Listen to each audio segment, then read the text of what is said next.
think that part of the reason why so many of us are so confused comes down to a couple things. I think it's lack of education growing up, right? Like we're not taught how to care for our bodies. We're not taught, how to deal with stress, deal with emotions. And we're not really taught the compounding effect that all of those things actually have on each other.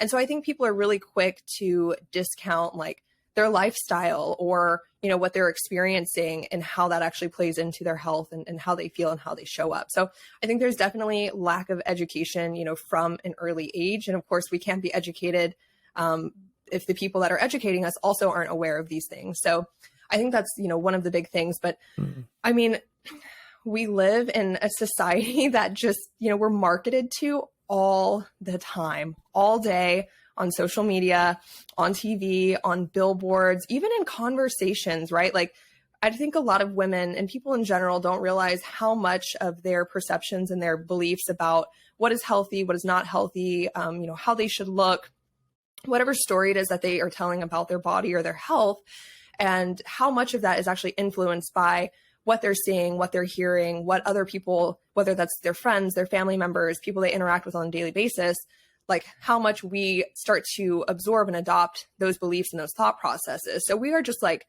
we live in an information age where we're just bombarded all the time. And unfortunately, the marketing for the things that are actually going to make you healthy, that are going to, work and help you feel your best, those aren't the sexy things, right? Like it's really difficult to market like, all right, move your body 30 to 60 minutes a day, get sufficient sleep, drink adequate clean water, nourish your body with high density, nutrient dense foods, get sunlight. Those aren't like sexy things. That's not grabbing the attention of anyone. So I think that marketing companies, especially when we look at, more of the bigger picture of the diet and the fitness industry and all of that, they do a really good job of hooking people, knowing what people want, understanding their pain points, and just digging into that. And I'm a consumer as well. And so I have seen this in my own journey, as well as those of my clients. I'll have a client every now and then who's like, well, what do you think of this supplement? And I'm like, this is what I think about it, but is it going to be the magic pill that gets you where you want to be? No, like there's a time and place for supplements, of course. And we definitely utilize those in my practice. But if we're not doing the foundations and the basics, then it really doesn't matter. So I think that is where a lot of the confusion stems from. Also, one other thing is that like social media in particular and online marketing, it's so polarizing because that is what gets views. It's those extreme, like, eat only meat and never touch a vegetable or a fruit, or like the opposite side, like, if you eat meat, you're a terrible person. Like it's these polarizing views that get attention, that get traction.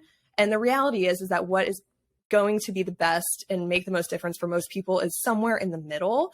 And so I think that people are so confused because they're seeing these two extreme sides of the coin constantly being like bombarded at them. And that can make it very confusing. And another thing is that like, and I tell clients this all the time, I could make a use case for and against almost every dietary theory out there. So, understanding that there's a time and place for these things, but not every approach is going to be correct for every person at, every given time. So that is why I think we're so confused. But, for someone who is looking to have better health, who's looking to, embark on this journey, I think one of the biggest things that you can do, honestly, is if you're somebody who feels like you are constantly bombarded with this information and you're so confused, just drop all of what you think you know. Most of what you probably think that you know is probably not serving you in the best way. So just get rid of that. And then find somebody, if you need help, if you need accountability, find someone that can help you, at least if it's just to get you started and get you going in the right direction for a couple of months. That can make a huge difference in the trajectory of your health and fitness journey for the long term. I'm also a big proponent of practicing self-awareness too. So take inventory of where you think your obstacles are, where you think you might need help, where you might be struggling, and then, get with somebody that can help you assess those things, help get you on the right path, and get you moving forward. With this clip, press here for the full episode, and don't forget to like and subscribe. Thanks for watching.